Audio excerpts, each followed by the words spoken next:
انا ما كنتش بعرف ازورها ولا اروح لها عشان خاطر انا كنت في حاله وضع وكده، يعني حامل وكده. فانا ما كنتش بقدر اروح لها عشان المسافه ما بيني وما بينها.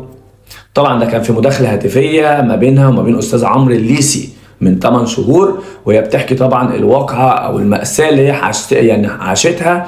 وكانت استاذه سمر نديم معاها يعني في الاستوديو كده.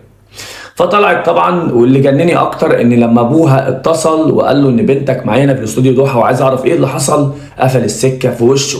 فلو البنت بتكذب زي ما هما بيقولوا بتكذب، ما كانش قفل السكه في وشه، حتى كان عرف وقال ان واحد اتنين تلاته، ولكن هو قفل السكه في وشه وخلاص، وكأن مفيش حاجه حصلت. طبعا البنت بعد اللي حصل ده هربت من البيت ونزلت على الاسكندريه، وحصل اللي حصل طبعا، والواقعه المأساويه اللي حصلت لها. ولكن اختها طلعت نفت الكلام دوت بعد ما استاذه سمر نديم نزلت طبعا بوست طويل عريض، وقالت ان اللي حصل لها كده هي ضحى، بدات الناس كلها تطرح